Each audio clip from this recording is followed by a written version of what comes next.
This is your GMA Regional TV. Buong puso para sa Pilipino. Mga balitang angay at angan sa One Mindanao, KOJC. Mi alma sa giingong gikalot sa kapulisan sa basement sa JMC building sa KOJC compound sa Davao City. Duha ka suspected cases sa MPOC sa Soc-Sargen ginamonitor sa DOH-12. Upat ka lechong baboy gikumpiska sa Cagayan de Oro City tungod sa hulga sa ASF. Ito ang GMA Regional TV One Mindanao. Mayong hapon Mindanao, kini ang GMA Regional TV 1 Mindanao. Hatod namo ang pinakadagog pinakauling balita sa Mindanao. Ako si Sara Hilomen Velasco, live gikan dinhi sa GMA Davao Complex. Cyril Chavez, live gikan dinhi sa GMA Cagayan de Oro Station. Gi-question sa Kingdom of Jesus Christ ang matud pa warrantless search sa parayng paghalughog sa kapulisan sulod sa KOJC compound sa Davao City. Samtang gibutyag ni Police Regional Office 11 Director Police Brigadier General Nicolas Torre III nga magpadayon sila sa ilang pagpangita kang Pastor Apollo Kibuloy ug upat ka co-accused. Ang detalye sa report ni James Paulo Yap. Sa ika-11 nga adlaw sa pag-implementar sa kapulisan sa warrant of arrest, batok kang Pastor Apollo Kibuloy ug upat ka mga co-accused sa KOJC compound sa Davao City. Dili gihapon matud pa muundang ang kapulisan. Gani, sumala ni Police Regional Office 11 Director Police Brigadier General Nicolas Torre III nga nakadawat na matud pa siya og hulga nga alang sa iyang pamilya. Apan bisan ni ini, dili matud pa kini makapaapekto sa ilang pagpatuman sa ilang trabaho. Kagabi ay may direktang death threats sa aking mga anak. Pero hindi kami magpapatingan. Hindi tayo magpapatingan. Tandaan natin kung bakit nandito tayo. Kinibisan pa man kuno og maabtan og usa ka bulan ang ilang pagpangita kang Kibuloy. Dugang ni Torre nga wala pa nila nahalughog ang Kingdom sa KOJC. Naglisod matud pa sila tungod sa kadako sa maong compound. Sumala ni Torre, dili na kinahanglan og search warrant alang sa ilang paghalugog sa compound. Wala search warrant dito. Ang search warrant ay para sa bagay at kontrabando. Wala kaming sinasabi na may kontrabando sa loob ng KOJC. Wala kaming sinasabi na may baril dyan. Wala kaming sinasabi na may droga dyan. Wala kaming sinasabi na may dapat kaming search warrant dyan at kumpiskahin namin. Yun ang search warrant. Ang meron kami ay warrant of arrest na ang sinasabi ng korte. Gikadismaya kini sa Chief Legal Counsel sa KOJC nga si Attorney Israelito Torion. Sumala niya nga mamahimo lang ang warrantless search kung nahitabo kini samtang nagapatuman sa lawful arrest apan 11 ka adlaw na kuno ang milabay ug wala pa kuno'y nadakpan ang kapulisan. Apan nagpadayon kuno ang ilang paghalugog sa propiedad nga wala nakapangalan sa mga akusado. Kauban si Makoy Zempron sa kamera. Ako si James Paulo Yap para sa One Mindanao. Mialma karon ang Kingdom of Jesus Christ sa matud pa pagkalot sa yuta sa basement sa Jose Maria College Building sulod sa KOJC compound sa Davao City. Kini subay gihapon sa pagpangita kang Pastor Apollo Kibuloy ug ubang co-accused. Atong sayro ng detalye sa live report ni Jandy Esteban. Jandy.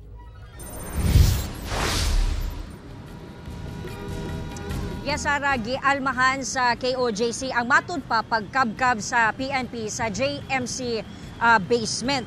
Sumala sa abogado o ang legal counsel sa KOJC nga illegal kini kay matud pa dili sakop sa gisilbi nga arrest warrant. Pangutana nila kung si Kibuloy pa ba daw ang ilang gipangita o nag-mining operation na sa maong basement. Dunay tubag niya na ang Police Regional Office 11 atong sayron. Nagtuang legal counsel sa KOJC nga si Attorney Israelito Torion nga nagahimo na og tunnel ang PNP sa basement sa Jose Maria College kini base sa gihatag matud pa kaniya nga hulagway. Makita ang lawom na kaayo nga kinalutan og naay mga naka-PNP uniform. Nabalaka na si Torion sa epekto sa maong pagkalot sa stability sa gambalay sa JMC. Gi-question ni Attorney Torion ang PNP kung sakop pa ba ni sa ginaserve nga arrest warrant o kung doon na ba'y reasonable belief o igong basihan ang PNP nga anaa sa compound si Kibuloy karong 11 ka adlaw na apan wala gihapoy nadakpan ang kapulisan. Daan nang giingon sa PNP nga duna kunoy tunnel sa KOJC compound. Sumala ni Attorney Torion, giingong ana-ana sa 8 ka metro ang gilawmon sa kalot. Nanawagan siya ka PNP Chief General Romel Marbil nga tugutan sila nga makasulod sa basement aron makumpirma ang maong bangag. Gipanghimakak sa Police Regional Office 11 nga dunay gikabkab sa compound. About sa digging na yan, allegation letter ni Attorney Torion yan that improved that. Nagtuo gihapon ang PNP nga anaa sa compound si Kibuloy. Hanggang ngayon, naniniwala kami na nandyan siya, tinatawanan kami. Sige lang, there's always time for everything. At darating, sabi ko nga kanina, makuhuli rin natin yan. Sara, karong hapon lang no gitugutan ta ni Attorney Torion nga makasulod sa KOJC compound ug iyahang giadtuan ang usa sa mga entry point dito sa JMC basement kay lagi gihagit siya ni General Torre nga i-prove ni Attorney Torion kung doon na bagyoy pagkabkab sa basement ang PNP. Sa dihang pag-abot niya dito sa usa sa mga entry point, daling mi barikada ang mga pulis ug wala na siya gitugutan nga makasulod. Giadtuan usab no ni Attorney Torion ang lain pang entrance pasulod sa JMC basement. To no avail, wala gihapon siya gipasulod ug gani hapit pa nagka-tension kay nisugo ang team leader nga tulakon no ang si Attorney Torion pero nagmagahay sa Attorney Torion ug ugaling masakitan siya sa maong pagtulak no sa mga sa PNP mupasaka siya og kaso ug iyang gipasabot ngadto sa mga nakabarikada nga mga pulis nga dili sakop ang ilahang ginahimo sa gi-serve nga arrest warrant sa PNP ug kinahanglan nila mokuha og search warrant. Gisuwayan usab ni Attorney Torion og negotiate sa mga nakabarikada nga pulis nga hatagan sila og access sa ilahang cathedral but to no avail usab no nga wala sila gitugutan nga makasulod sa maong cathedral. Sara. Okay, daghang salamat, John D. Esteban. Duha ka suspected cases sa monkeypox o mpox ang ginamonitor karon sa DOH Socsargen. Busa nagpahimangno ang buhatan nga kung mamahimo tumanon ang ubang health protocols aron malikay sa takdanay. Ani ang report. Gibutiag sa DOH Socsargen nga duha ka suspected cases sa monkeypox o mpox ang ilang ginamonitor sa riyon. Sumala pa, nakasinati og rashes ug hilanat ang duha ug sa karon gi-isolate na. Nailhan na sab ang close contact sa maong mga kaso ug gipailaw na sa quarantine. Wala una giila sa DOH Socsargen ang duha ka kaso aron malikayan ang stigma ug diskriminasyon. So itong dalawang cases po natin ito, hindi pa po talaga natin na-establish yung kanilang history of travel or history of exposure to any probable or confirmed monkeypox case. Nagpadala na sab ang DOH og samples ngadto sa Research Institute for Tropical Medicine o RITM sa kauluhan. Kini aron masuta kung kumpirmado ba kini o dili. Ang monkeypox usa ka infectious disease gikan sa unggoy ug nagsugod sa nasod Africa. Nakakahawak via direct or intimate contact. So sa simpleng paghawak, so hawiranay, halukanay, hugging, kissing, so pwede ta matakdan. And even if nahawiran nato itong mga butang, mga surfaces, kung asa gikan itong mga infected individuals naton, pwede gihapon ta matakdan. Sumala sa DOH, bisan matud pa dili kini airborne ang respiratory droplets sa usa ka infected individual, posibleng makatakod gihapon. Lakip sa sintomas sa mpox, mao ang hilanat, sakit sa lawas ug ulo, dunay lusay ug butlig o rashes. Hinuon daling makarecover ang pasyente, gawas lang sa mga immunocompromised. Busa tambag sa DOH nga kung mamahimo, tumanon ang ubang health protocols aron malikay sa takdanay. At if ever man po mag-develop ng mga symptoms of monkeypox, I will have to report it immediately para tayo po ay matest, tayo po ay ma-manage ng maayos at ma-identify yung mga close contacts at para ma-mitigate na po natin yung pag-spread ng transmission of this infection. Ginahulat na lang sa DOH SOC Sargen nga mugawas ang resulta karong simanaha. Sa karon, wala pa'y kumpirmadong kaso sa Mpox sa riyon. Ako si Sara Hilomen Velasco para sa One Mindanao. Gikumpirma sa Civil Aviation Authority of the Philippines Davao nga dunay helicopter nga nakarehistro sa Estados Unidos ang mitugpa sa Davao International Airport. Sa pakikirabi sa GMA Super Radio Davao kang Wee Bulseco, Chief Air Traffic Control sa tower sa Kaap Davao nga normal ang approach sa mong aircraft o walay na monitor nga mituyok-tuyok kini ibabaw sa Kingdom of Jesus Christ compound. Dugang sa opisyal nga dili nataha sa buhatan ang pagpakisayod sa tumong sa US registered chopper sa pagtugpa sa Davao Airport. Kinamduman nga subay sa report sa SMNI News o sa ka Boeing Vertol 107-2 helicopter nga sagad ginagamit sa US military ang nasiplatan nga naglupad-lupad sa KOJC compound kaganihang buntag. Ito ang GMA Regional TV 1 Mindanao.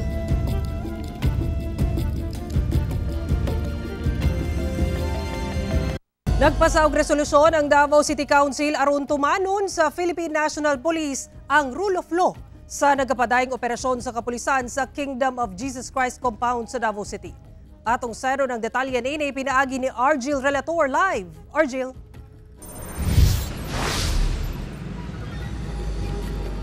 Sara, gawa sa pagrespeto sa balaod igon man pagsunod sa konstitusyon, lakip sa gipasang resolusyon ang pag-awhag ngadto sa LTO of HPG nga siguruho maghihimong hapsay ang dagat sa mga trapiko dinhi sa Carlos P. Garcia Highway human nga namatikdan sa mga konsehal nga huot ang dagat sa trapiko dinhi sa Carlos P. Garcia Highway atubangan mismo sa KOJC compound ug Davao International Airport tungod sa mga nakababag nga mga barriers igon man mga sakyanan.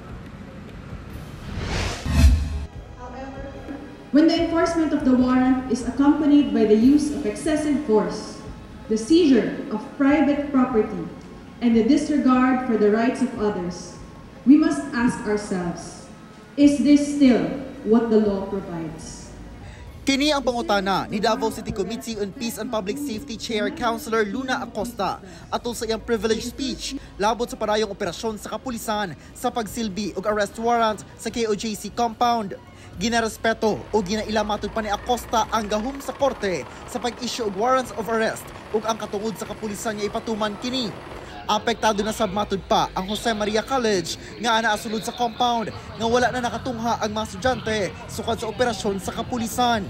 Dugang ni Acosta, wala matud pa gituman ni Police Regional Office 11 Director, Police Brigadier General Nicolas Torre III ang saad niya atong ulahing pag-atubang niya sa City Council nga imintinar ang koordinasyon sa City Government of Davao. We were all caught off guard and then left to deal with the consequences of their actions.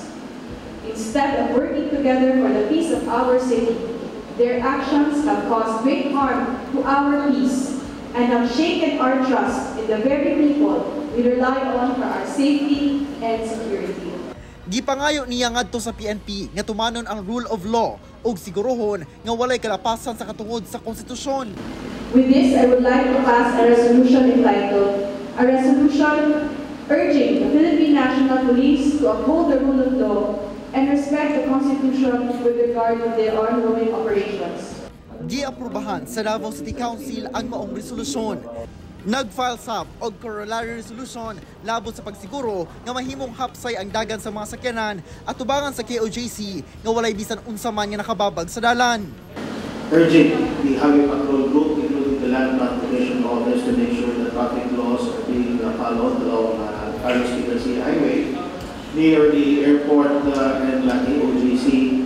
Our main concern, as we have always justified when we enact ordinances, is for the general welfare of everyone.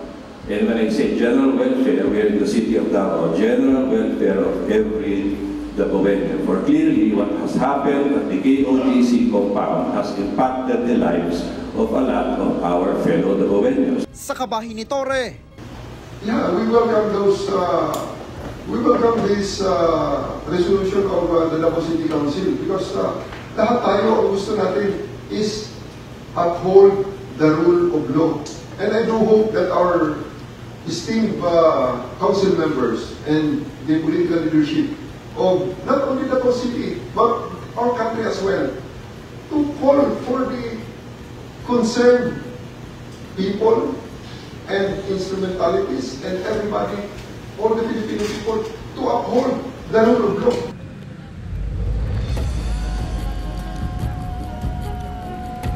Sara, karong hapon lang ng pagulaw ganunsyo ang PNP pinaagi sa ilang elrad o kinindako nga speaker at tubangan mismo sa KOJC nga ilang gianunsyo ang ginabawal ang bisan si kinsa nga dili sakop sa hanay sa kapulisan nga makasulod sa mga lugar sulod sa KOJC nga naka-police line. Una na gibutyag sa KOJC nga dunay mga lugar sulod mismo silang compound nga wala sa gitagaan og access sa PNP labi na ang JMC basement. Sara. Daghang salamat, Argil Relator.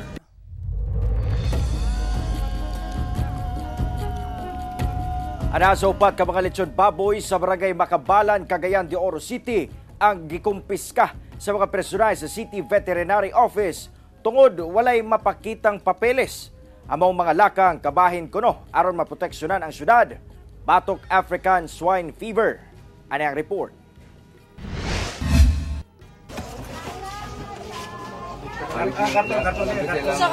Kini ang kuhang video sa netizen nga si April May Haspe aton sa nitabong pagkumpiska sa mga personal sa Cagayan de Oro City Veterinary Office sa upat ka mga lechon baboy nga gilechon sa barangay Makabalan. Kita sa video nga ang maong mga baboy gisulod sa sako sa mga personahe sa City Vet ug Barangay Council. Sigon sa Barangay Makabalan Council nga nasayod sila sa mong hitabo ug ilang gipasabot gilayon sa ilang mga residente ang laka nga gihimo sa City Veterinary Office. According sa atong bio officer, ang maong baboy gikan sa Maramag, Bukidnon.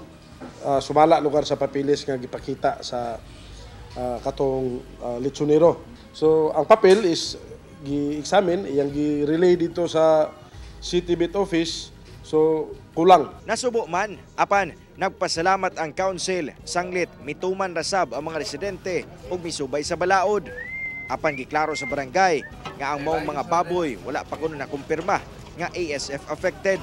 Sad to say nga wala gayud motugot ang City Veterinary Office because mo lagi wala na gid sila chance nga ma-confirm nila or makuha nga ASF free ang maong lechon kay luto naman.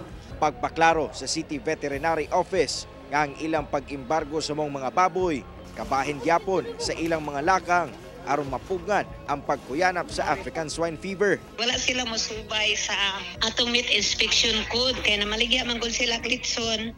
Unya, kanang klitson manggod nga tadtaron dahil ibaligya. Dapat si slaughterhouse na siya ihawon.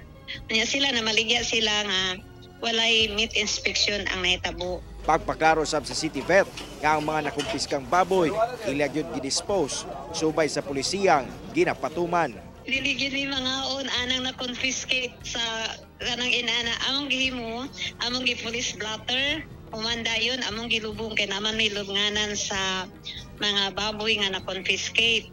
Kauban si Jaybert Pairat sa kamera.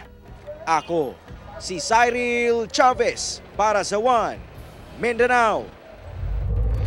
Swerteng nakalingkawas ang barangay kapitan sa Barangay Dato sa Lumay, Marilog District sa Davao City ug asawa niini human gi-ambush ang ilang sakyanan. Gipaarakan matud pa ang sakyanan sa kapitan sa Barangay Dato sa Lumay, Marilog District, Davao City pasado alas 7 sa buntag adlawng Martes. Base sa inisyal nga investigasyon sa Marilog PNP, swerteng wala maigo ang kapitan apan naigo sa tuhod ang iyang asawa. Nasayran nga sakay sa SUV ang mga biktima nga naglatas sa Bukidnon Road apan pag-abot sa Purok 1 sa mong barangay. Duha ka wala pa mailing mga armadong sospek nga nagsuot og bonet ang miharang sa ilang agianan.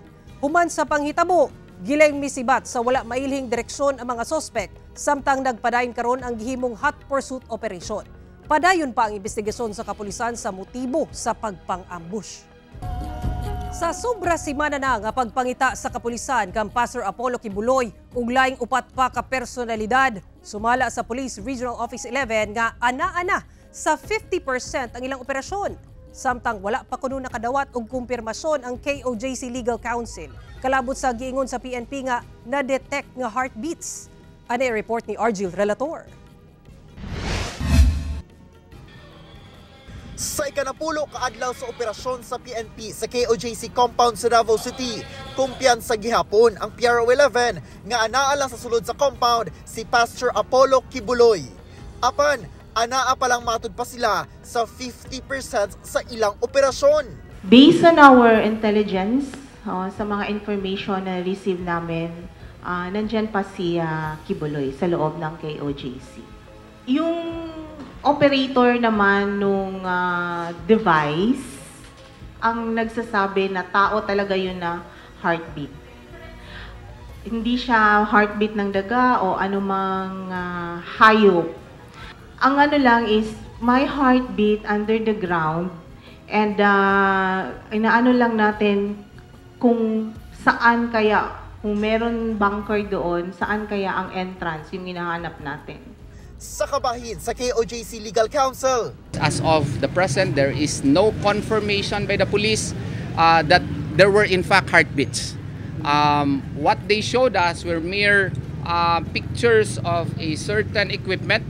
I do not even want to name the equipment. I am not a techie. Of two red dots shown first in the JMC main administration building. Duna matudpay kasabutan ang PNP o KOJC Legal Counsel nga kinahanglang nakasuot og saktong uniforme ang tanang pulis nga mosulod. Bisan pa man sa pagsilbi og warrant of arrest, gibarugan sa KOJC nga duna gihapoy katungod ang tag-iya sa property o sa bundle of rights nga maoy magbuot kung si kinsa ang pasudlon. Part of our agreement was that they can bring equipments, no? Even mining equipments. Of course, that is not proper in the service of warrant of arrest. But we have already voiced out our opinion on the matter, but they would insist that these equipments are needed in their continuous illegal search. So we gave in. Basta lang matud pa iagi sa scanner sa KOJC aron masiguro nga walay eksplosibo nga makasulod. Una na nga gibutyag sa KOJC nga doon na sila na-intercept nga usa ka thermobaric grenade nga plano matud pa nga ipalusot sa usa ka pulis sa gate sa compound. Gipang himaka kini sa PRO 11. It is not true na may explosives. And ang lagi naming sinasabi na we are there to arrest Kibuloy. Sa kuwang ulagway, makita ang lalumnang nga bangag sa basement matud pa sa JMC. Samtang madungog sa mga video nga kuha ang drilling operation. I-verify pa kuno kini sa PRO 11. Sa demand letter sa Chief Legal Counsel sa KOJC, gidemand sa KOJC ang gilayong pagpaundang sa drilling ug tunneling activities sa KOJC compound. Giusa-usasab sa maong sulat ang risgo sa stability sa building ug ang mga kalapasan sa balaod. Apan sa kabahin sa PRO 11, we have yet to receive the letter of Attorney Torion. If ever ma-receive naman ng STG yon, sasagutin naman yon ng mga lawyers po natin. Kauban si Bong Vicencio sa kamera. Ako si Argil Relator para sa One Mindanao. Ito ang GMA Regional TV One Mindanao. Usa ka estudyanteng babae ang patay human na aksidente ang gisakyang van sa Mati City, Davao Oriental. Patay ang usa ka 13 anyos ka babae nga estudyante human madisgrasya ang gisakyang van nga padulong sa eskwelahan sa sitio Supsopon, -1 Street, Barangay Macambol sa Mati City, Davao Oriental adlang Lunes sa buntag. Sa impormasyon sa Mati Police Station, sakay sa puti nga van ang laing napulo ka mga estudyante nga nag-edad og 14 anyos hangtod 17 anyos padulong sa usa ka tulunghaan sa nasangpit nga syudad. Nawad-an sumala pa og kontrol ang driver sa kurbadang bahin sa nasangpit nga lugar, rason nga nawad-an kini og brake una nahulog sa pangpang nga bahin. Nakahiagom og mga samad ang mga pasahero sa van apan dead on arrival na ang minor de edad. human gidala sa balay Tampalanan. Samtang dili na matud pa kasuhan sa pamilya sa biktima ang driver sa mong van, human magkasinabot. Gibutyag sa Zamboanga City Police nga halos gatos na ang natalang kaso sa pagpanglugos sa mga minor de edad sa syudad karon tuiga. Busa mas gipahugtan sab sa kapulisan ang pagpatuman sa Safe Spaces Act sa mga tunghaan. Dugang detalye sa report ni Efren Mamak. Sa tuig 2023, miabot sa 193 ang kinatibuk-ang kaso sa pagpanglugos sa mga menor de edad base sa tala sa Zamboanga City Police Office. Hinuon, nasulbad na matud pa ang tanang rape cases sa mong tuiga. Sa pagsulod sa tuig 2024 gikan January 1 hangtod August 28, miabot na sab sa 95 ang rape cases sa mga menor de edad kung asa 33 niini nga kaso ang solved na.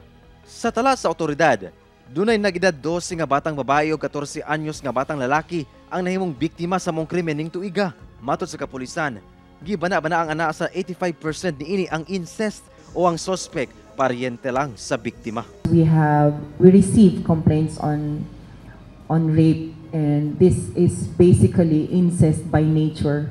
So this happens in households, and we acknowledge the presence of this, and we really condemn this kind of act. Dugang sa kapulisan, sagad sab kuno sa mga suspetsado, dunay kalambigitan sa paggamit og illegal nga droga. Our campaign on illegal drugs also is basically connected to this, dahil sa mga nakikita po natin, yung mga assailant po dito ay may mga nakadrug.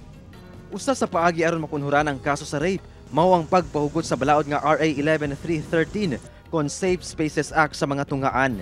Sumala sa kapulisan, mamahimong mudangop ang mga estudyante sa mga otoridad sa maong tunghaan kung ugaling dunay masinati nga sexual harassment, pambastos o rape. Kung saan sila pwedeng pumunta, kausapin yung guidance counselor, yung principal, kasama po dito ang pulis. So parang isang team po kami. Sa karon padayon ang pag-awag sa kapulisan ngadto sa mga ginikanan o guardian nga bantayan ang ilang mga anak aron malikay sa susamang krimen. Kauban si Sim Romero sa kamera. Ako si Efren Mamak. Para sa One Mindanao. Gisiguro sa National Meat Inspection Service kon NMIS Region 11 nga magpabiling bastante ang supply sa karne sa Davao Region karong bare months, luyo sa hulga sa African Swine Fever. Sumala ni Dr. Laylani Rico, ang Regional Technical Director sa NMIS 11, atol sa pakighinabi sa GMA Super Radio Davao nga base sa ilang datos, dili pa kabalakan ang supply sa karneng baboy, bisan pa man og musaka ang demand sa mga mosunod nga bulan.